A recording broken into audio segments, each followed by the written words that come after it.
Hey, everybody. Welcome to Jim Crowley Outdoors Live. Thanks for joining us tonight. And so, what we decided to do is I put out a thing on Facebook the other day, and I said, "Hey, if you guys give us a topic to talk about," and so a bunch of you responded, and thank you so much for that.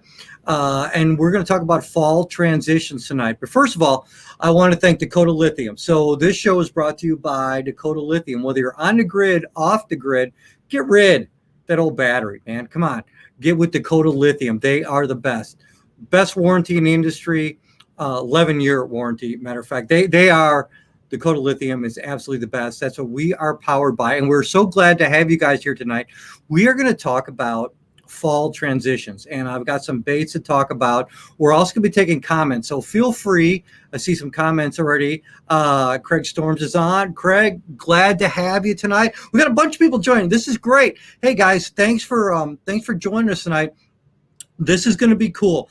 So the two winners today, Bob Parks and Gary Hansen from across the country. This is really cool. So they're winning a brand new Jim Crowley Outdoors hat tonight that I'm sending to them. And we're going to be doing more of this stuff because the whole new Jim Crowley Outdoors format is going to be really cool. We've got some new live, or not some, but we have some new formats, some new shows coming up. They're going to be really, really fun. And there's going to be some exciting news coming up where the show is really going to expand and broaden. And it's thanks to all of you. God bless all of you for writing in, for commenting, for just doing great things. And thanks for the emails and things like that. We really do appreciate it. And we really appreciate Dakota Lithium for sponsoring this show. And we're going to talk about some cool stuff, and we're going to show you some baits and other things. But things that people wanted to talk about today was, hey, Randy, how are you? I've got comments live on here. Looking good. Well, you don't get out much, Randy, but I really do appreciate you say we're looking good.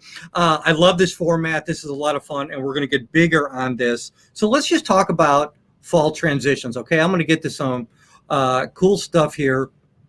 And one of the comments I got today on when we posted this and said we're going to talk about fall transitions is one of the guys said that, hey, fall can be a really tough time of year. We're going to talk about reservoirs tonight, okay? So a lot of the things that I fish for freshwater are reservoirs, natural lakes, as well as river systems. So tonight's going to be reservoirs.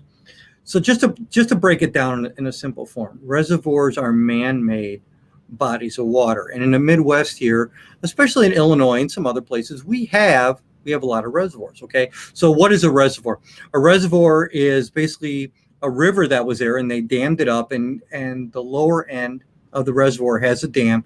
The upper end is basically the shallow, more stained water, more wood in the water, and it just, the farther down to the reservoir you get, or the lower end of the reservoir, then you get the clear water. And sometime we can talk about that. If you guys ever want to do a thing where we're just talking about breaking down reservoirs, we can do that, okay? Because that's what I grew up fishing tournaments for bass wise. We can break that up. But let's just talk about the fall transition. Okay, hey, Craig Kloss is here. Hi, Craig. Craig is from Fish 419, guys. You know, the best sunglasses on the planet today, and they are now in Shields here in Springfield. Craig, great to see you. Pat Gregory, my great hunting buddy. Pat says, love your backdrop. Well, of course, Pat, it's from your duck club. Love you, brother.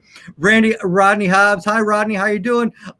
Dave Locander from Twin Lakes Marine. Dave, welcome. Glad to have you here. Twin Lakes Marine is watching there in Twin Lakes, Wisconsin. I love those guys. They rig my boat so good. These guys are the best. Anyway, so let's talk about fall transition. Okay. So one of the guys, somebody that commented today said, fall is a tough time for me. And it's tough because what happens to the bass? Where do they go? What do they do? On reservoirs, remember something. And it can be this way on river systems to an extent, as well as natural lakes. But when it comes to the fall transition, fish stop relating to cover and structure as much as they start relating to bait fish.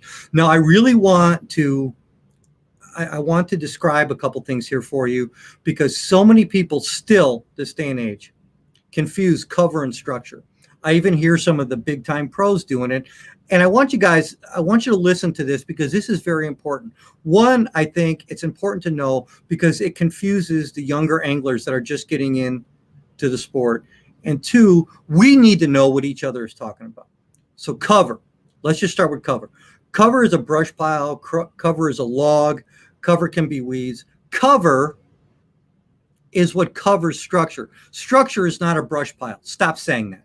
Structure is not that. Structure is not a laid down log. Structure is not a brush pile. Structure, as defined in a dictionary, is an irregular change in bottom contour.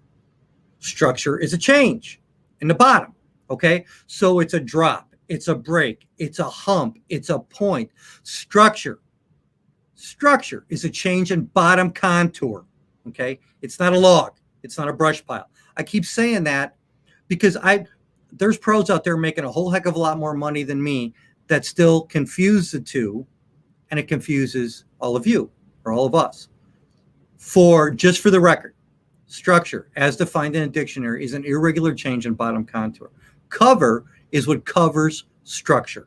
So it could be a laydown, it could be a brush pile, it could be a log. When you have a junction area or a junction point where two types of cover come together on structure, that can be awesome. So when you're fishing a change in the bottom and it has rocks and there could be laydowns or it could be a weed line, all the fish have to be there. There's a reason that they're there. Okay, there's this change in the bottom and there's cover for them to relate to. Okay, I hope that makes it a little bit more simple. So realize something in the fall. And you will start to see this in reservoirs. You will start to see this in the summertime. You will start to see balls of shad gathering up. And I know some of you that are watching this right now, Dave, you're going to be one of them. Rodney's probably going to be another one. And Rodney, thanks for saying Fish 419 classes are great. Yes, they are. People are finally starting to get the idea that, yes, they're great. And you know that. But in the Midwest, guys realize that on reservoirs later in the summer, you get this August, about the second week of August. I hate putting a timeline or anything because weather conditions change. That's just how it goes. Okay. But you start seeing balls of baitfish. They start balling up and they'll start balling up in the main lake. And then they start moving back into some of those coves, some of those areas where they spawned at in the spring. Remember something in reservoirs, it's an in, out thing. In the spring, they move in the spawn. In the summer, they move out. In the fall, they start to move back, maybe not all the way to the back. And then the winter, they move back out to a lot of places in the summer. So just a tip for you guys who are ice fishing on reservoirs, wherever you caught fish in the summertime, chances are that's where you're going to catch a lot of them in the winter as well. It's an in, out thing. Okay, goes back to the in fisherman pattern way back in the day about building a pattern. And like I said, we can talk about that extensively if you guys ever want to do one of these on just breaking down reservoirs. So just let me know. Jim Mara, this is cool. Hey, Jim, glad to see you, buddy. Thanks for joining us. Everybody, and if you guys got some questions, and we got a lot of people jumping on right now. Thanks for this. If you got some questions, please, I will try to answer them. And if we don't answer them now, then we will answer them at the end. So let's talk about the fall transition. So realize first and foremost that when this happens, when fish start relating more to the bait fish than they do to the cover that you're used to fishing, then that's going to be a little bit more difficult for some people because you're like, I don't understand why they're not here. The fish are not relating to cover so much as you get as it gets colder, September, October, and in November in some of the Midwest states here. They're going to be relating to those bait fish. They're feeding up for winter. Okay, so some of the typical areas you found them in summer, they're not going to be there. One of the worst mistakes I made as a tournament fisherman years ago, and some of you may still make now, is you fish history spots. What are history spots? History spots are because we caught them there last year, they're going to be there this year. No, they're not. No, they're not. Fish do not really think. They simply react to their environment. And the more we understand that, do not give them human characteristics. Fish are fish. That's how God made them. They simply react to their environment. Okay? They like quick accesses to deep water. In reservoirs, they like quick access to deep water, and they like food. Okay? So if you realize where there's food, there's going to be fish somewhere around there. Okay. So in the fall, they're going to be chasing those bait fish. So when they're chasing shad, what are some of the lures maybe? So what's going to be happening is in a lot of the reservoirs, they're going to be moving up a lot of times to that shallower water, or they may be chasing bait fish back to those coves or those creeks.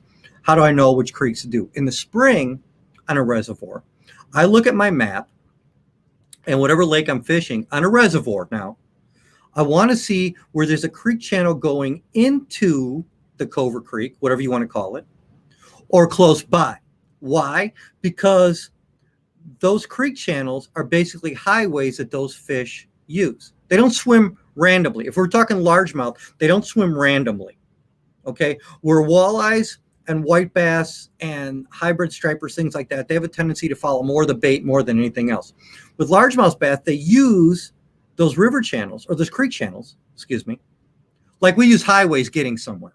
Okay, so they just don't swim randomly and go, that looks good. They will use an area to get off of to an area. So if you find a cove or a creek that has a creek channel in the spring running into or close to it, chances are that's probably going to be a good spawning area. Does that make sense? I hope it does. Okay. If it's on a north or northwest side of the lake in the spring, that's the area that's going to warm first. So that's going to make a whole lot of sense to those fish, or maybe not so much to the fish, but it's going to make sense to us that we need to be there. Okay. Fishing is, always has been, and always will be a game of odds. It's a game of odds. It's a game. Okay. And the more you can put the odds in your favor, the better off as anglers you're going to be. It's not magic. Okay. Lures are merely and simply tools to get a job done. There are no secret baits. There are no secret lures. They are tools. The better you get at using those tools and utilizing where they should be used, the better an angler you will become. Okay. So in the spring, we know where they go. In the fall, what do? Okay, so we said the summer, they move back out to main lake areas. In the fall, they're going to start chasing those bait fish. There's still going to be some on the main lake, and there's still going to be some on the creek. The job we have as anglers is to figure out where those concentrations of bait fish are and where the concentrations of bass are. I can't tell you where that's going to be. I can tell you what to look for, and I can tell you some tools that I use to find those fish. But finding those concentrations of bait fish, whether on your graph or visually, when you see those dimples in the water, remember, as an angler, just don't pay attention to your electronics. Just don't pay attention to what's going on around you. Nowadays, you got to pay attention to both. Okay. As an old school angler, we paid attention to what was going on around us. If the birds were moving, if we saw livestock up on the ground moving around, if we saw deer moving around, we saw turkeys moving around. That's God's signal to us that activity is going on. Pay attention to that. That still does something your graphs won't do. It tells you something is going on. Graphs tell you where they are. They don't tell you when stuff is going on so much as you can see with your own eyes. Never rely on everything that you see on your graph. Although they are highly sophisticated, Humminbird and some of the other companies make some of the best graphs out there. You still have to pay attention. Pay attention to what's going on around you. Okay. So if I'm out there and I see birds flying around and I see deer moving or whatever, I know something's going on somewhere. It's up to me to try to figure out, hey, what's going on? We got to figure this stuff out. Okay, because I know there's going to be fish biting somewhere. So Justin just tapped. Hi, Jim. Hope all's going well. Yes, let's hear about what the fish were doing for your Everbloom whim. Well, Justin, I'll be honest with you. They were chasing bait fish. And how we caught them was a fall pattern, as Dave Norris put it, 6 weeks early. They were on flats chasing bait fish. That's how we caught them. We caught them in literally 1.5 feet of water. Not rocket science. They were chasing bait fish, and we came upon an area on a big mud flat where they were chasing bait fish. And I'll tell you the same thing when I see you, Justin, as I would tell you here. That's what they were doing, and we happened to be in an area that we knew fish were in, but when that wind picked up, the bait fish got active, and we loaded the boat. That's truly what happened. I'm going to show you some baits now. Let's look at some stuff that I'm going to cover water with, okay? So let's start at the top. In the fall, I love throwing topwaters. Buzz baits are always a good thing. But I'm also going to cover something that I like for largemouth and smallmouth, and that's a walking bait. Okay, my favorite walking bait of all time. It is right here, the Rapala Skitterby, my all-time favorite color, and I throw a couple different ones, but this is just bone chartreuse. Nothing fancy, nothing hidden. Here's the big difference I'll make. This is my largemouth bait. If I'm chasing smallmouth, I put a feathered treble on the back of it. I don't care what you're fishing for when it comes to smallmouth, hybrid stripers, pure stripers, or white bass. You take this bait right here and you put a feathered treble on it, you're going to catch more fish. Largemouth, I usually leave the tail off, but that is a Rapala Skitterby. Love it. When I'm searching for fish, okay, in the fall, there's a lot of searching. There's more searching almost sometime more than contact until you contact fish. I love throwing square bills, and I love throwing shallow crankbaits. My two favorite square bills I'm going to show you right now. Right here. One of them you probably know about. The other one you don't. The first one is a Rapala DT Fat. Balsa bait, goes down to 3 foot. Nobody throws this bait, or hardly anybody does. I love this thing. This comes through wood great and gets a great reaction strike. It's a Rapala DT Fat. That fat body will actually push that back treble away from cover. You will not hang up very much of it on it. It's just a great bait. You want another bait that I consider my all-terrain crankbait. It comes through everything, and that is the Brat, the Rapala Brat right there, the one that I'm on right here. That Brat right there actually has a balsa body with a hardcore plastic over the top of it. It has the action of balsa, but has a durability of plastic. That thing comes through everything. I'm going to show it to you again. The DT Fat and the Brat, the HD. I love that Brat. That Rapala Brat is just awesome. It comes through everything, and what a great hooking percentage. You choose your own colors. I like shad colors in the fall. This is two of my favorite baits. Okay. Everybody knows, everybody watches the show on a consistent basis knows how much I love a bladed jig because I build my own. The last tournament that Justin just talked about, we won on a bladed jig that I built. All right. One of my favorite bladed jigs in the fall. I'm going to show you the color. I'm going to show you the whole thing. Right there. That is one I built from Lure Parts Online.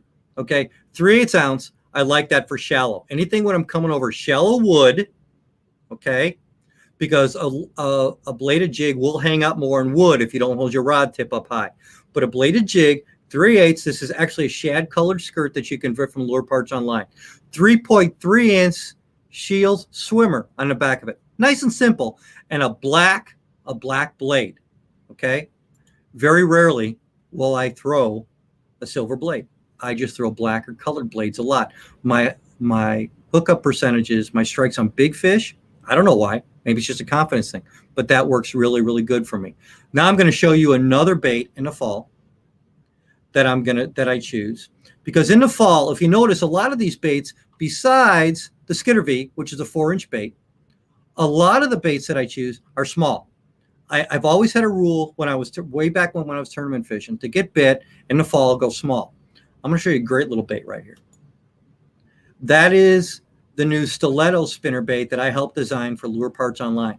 It's a 1/4 and 3/8 ounce, very small frame, okay? Has a twist wire. And then that's actually a shad colored skirt, the exact same that I put in that bladed jig. Then I put the trailers on the back, but that's that hybrid blade on the top, which is gold and silver. Those are number 4 type blades. In the fall, in the Midwest, especially in Illinois, where fishing can be tough, I like number 4 sides wool leaves. That's where I can get bit. Okay. In the fall, a lot of my baits, for me, I go, what's going to get me bit? I need to figure out what's going on. I need to figure out the pulse of what the fish are doing. So I'm looking for bait fish. Remember something.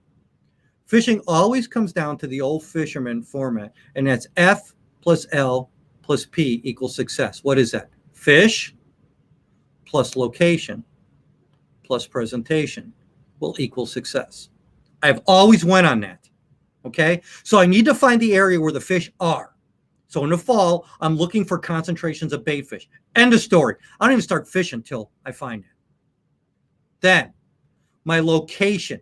I know in reservoirs, I'm going to be looking at the mouths of creeks to about halfway back.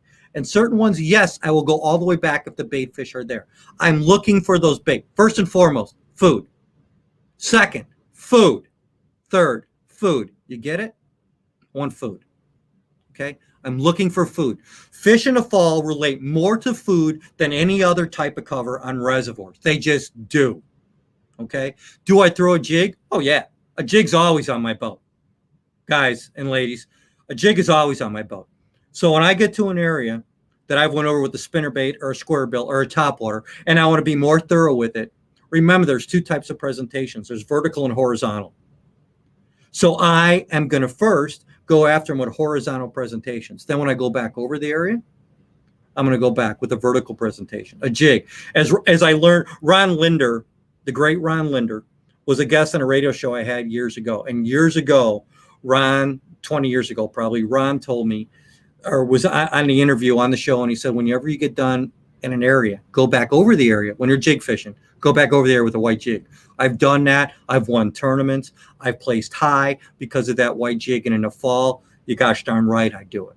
So if I fish an area with a black and blue jig or a green pumpkin jig and I go back over it, I'm going to throw it with a white jig. If you get one more bite and it's a 3 or 4 pound bite, it's worth it. But do that. That's a great tip and it works. Okay. So remember something. When it comes to fall transition, you are looking for fish that are relating more to bait fish than anything else. You look for bait. The hardest thing for weekend anglers and guys to do is just start looking around and looking for bait. I'm going to answer some questions here. My wife said, hi, sweetie. I love you, sweetie. Thanks for tuning in. Dusty Dunn. Hi, Jim. Long time no see. Hi, Dusty. Thanks for joining. Vicky Norman. Vicky Norman says, Rhonda, I want to see him do a show from a woman bass fishing perspective. I can't do that, Vicky, because she outfishes me all the time. I just can't do that. Maybe we'll do that sometime. Maybe we'll do that. So just remember that, guys. Just remember that in the fall, food is your most important thing. Whatever brand of lures you use. Yes, I mentioned brands and things on here. And again, we want to thank Dakota Lithium because they help put this show on. Okay? Dakota Lithium sponsors our sport. We're very, very grateful for them, as the rest of our sponsors that help this show, as well as Jim Crowley Outdoors. Now, there are brands that I mentioned, and you know why I do that. Those of you that have followed me long enough know that I will not promote anything I do not use. When you look at my boat, you know there are Rapala baits, you know there are storm baits, you know there are VMC hooks, you know there's Suffix line, you know there's lures that I make from Lure Parts on Net. You know that about me because some of you have come up to my boat and actually asked me, what do you got in your tackle box? I have no problem showing you that. Okay? But I use these because they're tools that I use to get a job done. Whatever lures you use, I don't care what you use. I just care that you fish. But realize that these lures are just tools to get a job done. Okay. And these are the tools that I use to be successful. That's why I showed you the topwaters. That's why I showed you crankbaits. That's why I showed you the square bills. That's why I showed you the spinner baits and things like that. Those are tools. You're going to have your own tools. Whatever you are, just realize that in the fall, that fall transition in reservoirs, fish are trying to find that food.